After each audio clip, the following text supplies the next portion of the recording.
अस्सलामुअलैकुम। आपके सामने सैयदा तस्कीन शाह, कर्नाटका उर्दू एकेडमी, स्टूडियो बेंगलुरु से। उर्दू ज़बान पर रोशनी डालने के लिए मेरे साथ मिसबा, असफिया, अल्फिया, सायमा और मामूनी मौजूद हैं।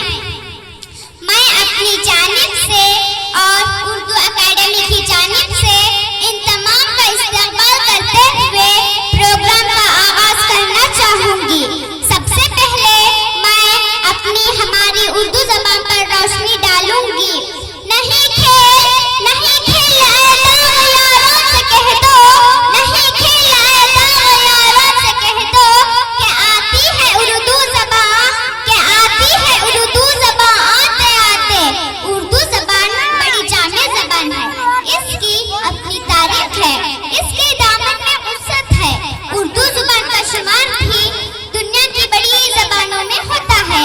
यूनेस्को के आदाद और शुमार के मुताबिक आमतौर पर बोली समझी जाने वाली ज़बानों में चैनी और अंग्रेजी के बाद ये तीसरी बड़ी ज़बान है। राब्ते की हैसियत से ये दुनिया की दूसरी बड़ी ज़बान है, क्योंकि हर सफीर, पाक-ओ-हिंद और दुनिया के दूसरे खित्तों में 80 करोड़ से ज्यादा अफराद इसे राब्ता की हैसियत से इस्तेमाल करते हैं। ठीक कहा तस्कीन।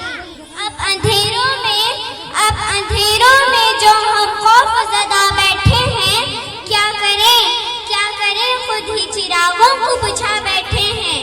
उर्दू ज़ुबान अरबी और फारसी जैसी दो अजीम ज़ुबानों और हर सफ़ीर की तमाम बोलियों से मिलकर बनने वाली लुग़त और हर सूतियात के एतबार से दुनिया की सबसे बड़ी और क़बूल आम के लिहाज से मुमताज़ तरीन ज़ुबान है।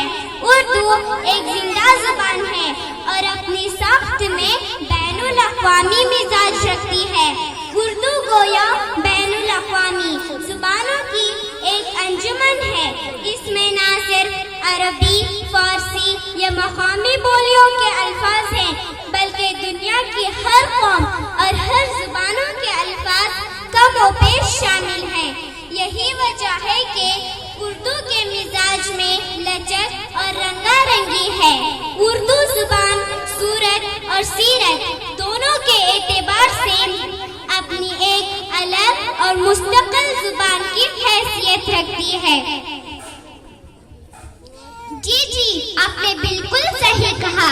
अब मैं असफिया की राय जानना चाहूंगी। तू शाहीन है, परवाज़ है काम तेरा, तेरे सामने आसमां और भी हैं। उर्दू मखलूत ज़ुबान होने के बावजूद अपनी रानाई और अफादियत के लिहाज से अपनी जुदागाना हैसियत रखती है। उसी की ज़ाहिरी व मानवी खुसूसियात और मुहासिन के एतबार से ये दुनिया की अहम ज़ुबानों में शुमार की जाती है। उर्दू रस्मुल ख़त ज़ुबान की सादा मुरव्वज आवाज़ों की नुमाइंदगी करता है। उर्दू के हुर्फ बनावट के लिहाज से अपनी जुदागाना हैसियत रखती है। उर्दू के हुर्फ बनावट के लिहाज से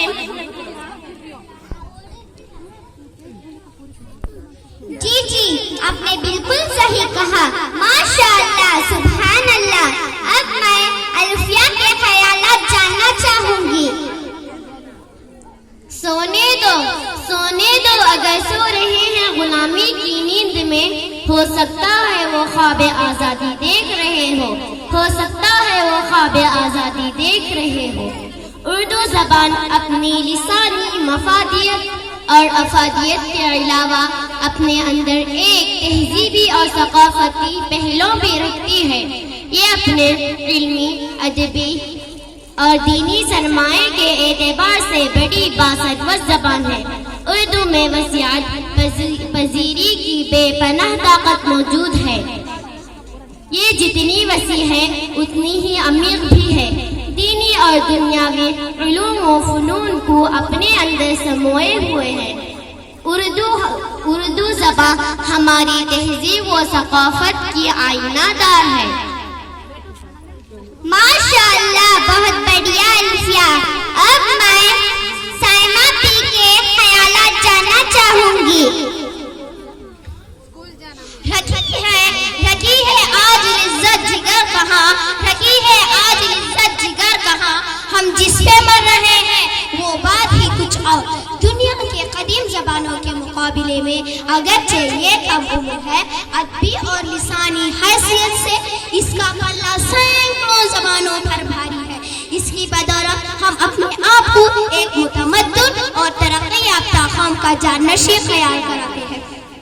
اردو چونکہ بین الاقوامی مزاج رکھتی ہے، اس لیے وہ نہ مشرق کے لیے اجنبی ہے نہ مغرب کے لیے۔ یورپ کے لوگ کئی صدیوں سے اردو زبان سے واقف ہیں اور انہوں نے اردو زبان میں گرام قدر علمی و ادبی کارنامے بھی یادگار چھوڑے ہیں۔ ماشاءاللہ سائمہ پی، آخر میں مامونی آپی کی رائے جاننا چاہوں گی۔ آپ نے ٹھیک کہا سیمہ بہن، میں آپ کی باتوں سے 100% سہمت ہوں۔ نفرتوں کی فضاؤں میں ہم پیار کا آسماں دیکھتے ہیں، نفرتوں کی فضاؤں میں ہم پیار کا آسماں دیکھتے ہیں، جس کے ہر دل میں ہے یکجہتی، ہم وہ اردو زبان رکھتے ہیں۔ اردو زبان محبت کی سفیر ہے۔ یہ مختلف ذہنی دھاروں سے تعلق رکھنے والے، مختلف عقائد سے وابستہ، مختلف مزاجوں کے حامل بڑے گروہوں کی تخلیقی و تصنیفی زبان ہے، اور بول چال کی سطح پر دنیا کے لاتعداد ممالک میں وہاں کی گلیوں، کوچوں، بازاروں اور گھروں میں اپنی زندگی کا ثبوت دے رہی ہے۔ آخر میں آپ تمام سے ہی ایک التجا ہے کہ اردو کو مضبوط بناؤ تاکہ ہم اور آپ مضبوط ہو سکیں۔ سبحان اللہ مامونی آپی، آپ تمام